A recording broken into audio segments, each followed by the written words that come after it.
اللهم صل على سيدنا محمد وعلى آل سيدنا محمد. Assalamualaikum warahmatullahi wabarakatuh. Sahabat beriman, semoga kita semua dalam lindungan Allah Subhanahu wa Ta'ala. Sahabat Muslim, dalam masa Nabi Ibrahim alaihi salam, Allah Subhanahu wa Ta'ala telah mengabadikan seorang raja dalam Al-Quran. Beliau diberi Allah kerajaan yang luas dari timur ke barat. Para ulama berbeda pendapat apakah dia seorang nabi atau bukan.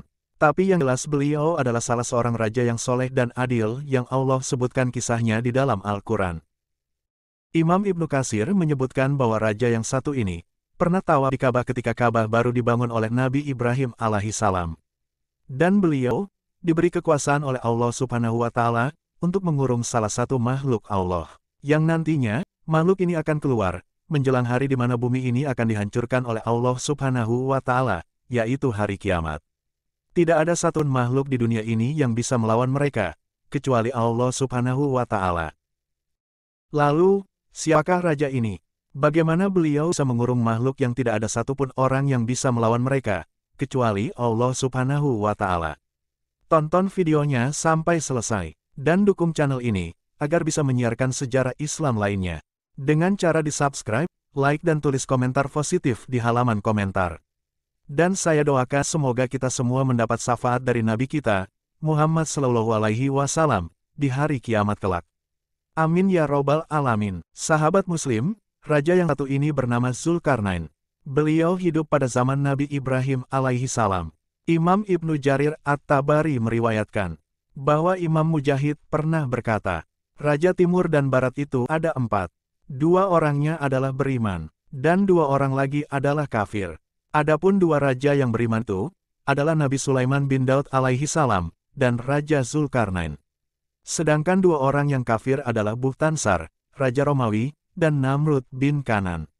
Raja Zulkarnain dalam Al-Quran ini bukanlah Alexander II, Raja Makedonia. Sebab Zulkarnain ini hanya di zaman Nabi Ibrahim alaihi salam, dan dia seorang yang soleh dan beriman. Sedangkan Alexander II hidup tidak jauh dengan masa Nabi Isa. Jarak masa antara kedua Zulkarnain hampir 2000 tahun, dan Alexander II adalah seorang kafir Yunani, murid dari Aristoteles. Rasulullah ditanya atau diuji oleh kafir Quraisy tentang Zulkarnain yang kerajaannya membentang dari timur ke barat.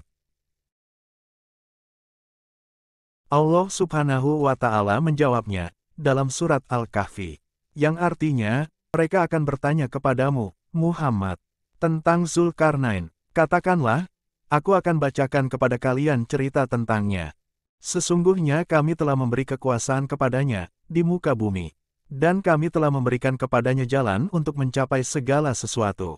Quran Surat Al-Kahfi, ayat 83-84. Allah Subhanahu wa Ta'ala memberikan kepada Raja Zulkarnain kerajaan yang besar dan kuat. Dengan menguasai segala apa yang dimiliki oleh semua raja, berupa kekuasaan, alat tentara, peralatan perang, dan perlengkapannya. Karena itulah dia berhasil menguasai belahan timur dan barat bumi ini. Semua negeri tunduk kepadanya, dan semua raja di bumi takluk di bawah kekuasaannya. Semua bangsa, baik yang Arab maupun yang bukan Arab, berkhidmat kepadanya. Karena itulah, ada sebagian ulama yang mengatakan, bahwa sesungguhnya ia dijuluki dengan sebutan Zulkarnain, karena kekuasaannya mencapai 2 tanduk matahari, yaitu bagian timur dan bagian barat. Beliau juga diberikan Allah keluasan ilmu pengetahuan dan kemampuan menguasai berbagai bahasa, sehingga ia dapat berkomunikasi dengan berbagai bangsa timur dan barat. Raja Zulkarnain berjalan sampai ke bagian barat, yaitu ke arah matahari terbenam. Allah memberikannya kekuasaan dan menaklukkan kaum yang ada di sana, sehingga ia diberi hak oleh Allah untuk memimpin dan mengatur mereka dengan adil. Barang siapa yang berbuat aniaya dari mereka, boleh dihukum oleh Zulkarnain. Sedangkan orang yang beriman dan berbuat baik, maka ia akan mendapatkan balasan kebaikan dan kemudahan urusan di kerajaan. Allah Subhanahu wa Ta'ala berfirman, yang artinya, hingga apabila dia telah sampai ke tempat terbenam matahari, dia melihat matahari terbenam di dalam laut yang berlumpur hitam, dan dia mendapati di situ segolongan umat. Kami berkata, Hai Zulkarnain, kamu boleh menyiksa atau boleh berbuat kebaikan terhadap mereka. Berkata Zulkarnain, adapun orang yang aniaya, maka kami kelak akan mengazabnya. Kemudian dia dikembalikan kepada Tuhannya, lalu Tuhan mengazabnya dengan azab yang tidak ada taranya. Adapun orang-orang yang beriman dan beramal saleh, maka baginya pahala yang terbaik sebagai balasan, dan akan kami titahkan kepadanya perintah yang mudah dari perintah-perintah kami. Quran Surah Al-Kahfi, ayat 86-88. Setelah itu, Raja Zulkarnain bergerak dengan pasukannya menuju bagian timur bumi, ke arah matahari terbit. Setiap kali dia melewati suatu kaum dan tempat, Allah memudahkannya untuk menaklukkan kaum dan tempat tersebut, sehingga kemudian mereka semua tunduk kepada Raja Zulkarnain. Di bagian timur bumi, Raja Zulkarnain mendapati kaum yang tidak punya rumah, dan tidak punya pohon-pohon yang melindungi mereka dari sinar matahari.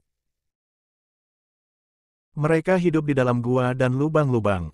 Bila matahari terbit, mereka berlindung ke dalam gua dan lubang-lubang tersebut. Bila matahari terbenam, mereka keluar mencari kehidupan. Allah Subhanahu wa Ta'ala berfirman, yang artinya, hingga apabila dia telah sampai ke tempat terbit matahari sebelah timur, dia mendapati matahari itu menyinari segolongan umat, yang kami tidak menjadikan bagi mereka sesuatu yang melindunginya dari cahaya matahari itu.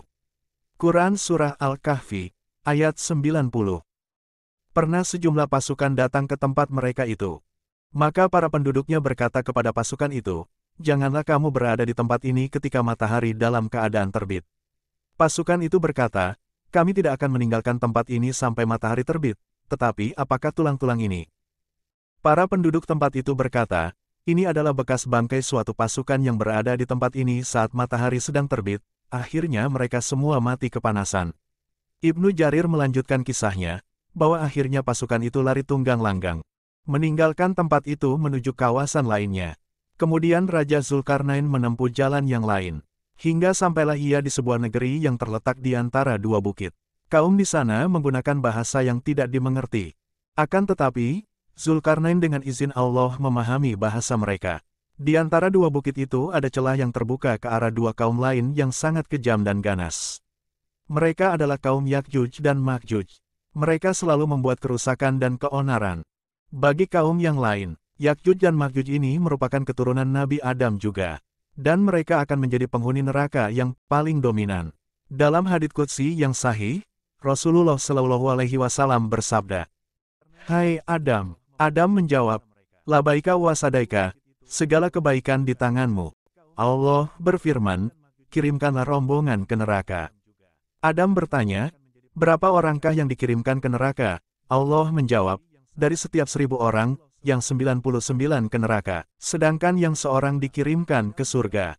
Maka pada saat itulah anak kecil beruban, dan setiap wanita yang mengandung mendadak melahirkan kandungannya, dan kamu akan melihat manusia seperti mabuk. Padahal mereka bukan mabuk, akan tetapi, azab Allah yang sangat pedih. Para sahabat sangat takut mendengar berita tersebut. Mereka bertanya, siapakah yang masuk satu orang surga itu? Rasulullah menjawab, bergembiralah kalian. Sesungguhnya dari kaum Yakjuj dan Makjuj 1000. Dan dari kalian 1 orang. Hadis riwayat Bukhari dan Muslim. Kaum yang berada di lembah antara dua bukit itu mengadukan nasib mereka kepada Raja Zulkarnain. Mereka selalu ditindas dan oleh kaum Yakjuj dan Makjuj. Mereka berharap agar Raja Zulkarnain bersama bala tentaranya bisa membuat tembok pembatas antara mereka dengan Yakjuj dan Makjuj. Mereka bersedia membayar berapapun biaya yang diminta Zulkarnain. Namun dengan keluhuran akhlaknya, Zulkarnain menolak upah yang ditawari kaum tersebut. Baginya, seluruh kerajaan dan kekuasaan yang telah Allah berikan kepadanya adalah jauh lebih baik baginya. Zulkarnain mengajak seluruh kaum itu untuk bekerja sama menghadang musuh mereka. Beliau akan membuatkan benteng yang sangat kuat di antara kedua bukit tersebut. Adapun kaum tersebut bertugas untuk menyediakan semua bahan-bahan untuk pembangunan benteng. Zulkarnain menyuruh mereka menyiapkan potongan-potongan besi. Lalu ia memasang potongan-potongan besi sampai setinggi bukit. Setelah itu, mereka ditugaskan memanaskan tembaga, untuk kemudian dituangkan ke rangkaian besi yang sudah setinggi bukit itu. Sehingga semua rangkaian potongan besi itu menjadi merekat, menyatu dan menjadi sebuah pagar besi raksasa yang sangat kuat. Tak ada satupun kaum Yakjuj dan Makjuj yang mampu menembusnya ataupun memanjatnya. Allah Subhanahu wa Ta'ala berfirman, "Berilah aku potongan-potongan besi, hingga apabila besi itu telah sama rata dengan kedua puncak gunung itu, berkatalah Zulkarnain, tiuplah api itu. Hingga apabila besi itu sudah menjadi merah seperti api, dia pun berkata, berilah aku tembaga yang mendidih, agar kutuangkan ke atas besi panas itu. Maka mereka tidak bisa mendakinya dan mereka tidak bisa pula melobanginya." Quran Surah Al-Kahfi, ayat 96-97. Dengan tuntasnya pembangunan benteng atau bendungan besi raksasa oleh Zulkarnain, maka terkurunglah seluruh kaum Yakjuj dan Makjuj tersebut. Mereka tak sanggup melobanginya dan tidak bisa memanjatnya. Zulkarnain sangat bersyukur atas tuntasnya pembangunan benteng tersebut. Ia menyatakan bahwa benteng ini adalah rahmat dari Tuhannya. Pada saatnya kelak, apabila sudah datang janji Allah, dia akan menjadikannya hancur luluh, dan janji Allah itu adalah benar. Dalam banyak riwayat hadis, setiap hari Yakjuj dan Makjuj bekerja melobangi benteng itu dari pagi sampai petang, sampai hari kiamat kelak.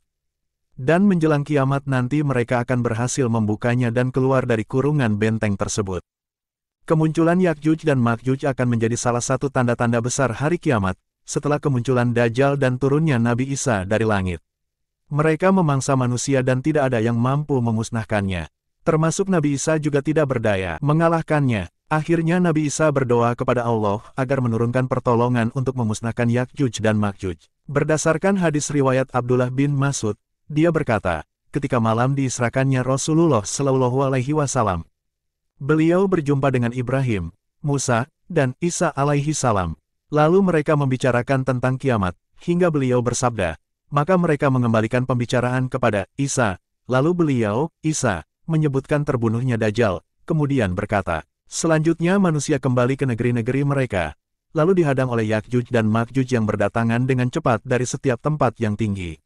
Mereka tidak akan melewati air, kecuali meminumnya sampai habis. Tidak juga melewati sesuatu kecuali menghancurkannya. Kemudian mereka, para sahabat Isa, meminta pertolongan kepadaku, lalu aku berdoa kepada Allah, maka Allah membinasakan mereka. Selanjutnya bumi menjadi bau karena bangkai mereka, kemudian mereka, para sahabat Isa, memohon kepadaku, lalu aku berdoa kepada Allah, akhirnya Allah mengirimkan hujan dari langit dan burung-burung besar, yang membawa dan melemparkan jasad-jasad mereka ke lautan. Hadis riwayat Hakim, dalam Mustadraknya. Dari pelajaran kisah ini, Allah Maha berkuasa untuk memberikan kerajaan kepada siapa saja yang dikehendakinya, dan mencabut kerajaan dari siapa saja yang dikehendakinya. Dia bisa memuliakan siapa saja dan menghinakan siapa saja. Di tangannya lah segala kebaikan, karena dia Maha berkuasa atas segala sesuatu. Dan seorang yang soleh lagi baik, bila memiliki kekuasaan dan kerajaan, akan mampu menghadirkan kemaslahatan yang jauh lebih besar dan lebih luas dibandingkan orang soleh yang tidak memiliki kekuasaan. Dan Yakjuj dan Makjuj sebagai salah satu tanda-tanda besar hari kiamat adalah benar adanya. Dan benteng yang dibuat oleh Raja Zulkarnain adalah benar adanya. Walaupun mungkin ilmu pengetahuan dan teknologi manusia belum dapat mendeteksi di mana keberadaan Yakjuj dan Makjuj yang dikurung oleh Raja Zulkarnain. Hanya Allah yang Maha tahu segalanya. Wallahu a'lam bishawab. Akhirul kalam. Wassalamualaikum warahmatullahi wabarakatuh.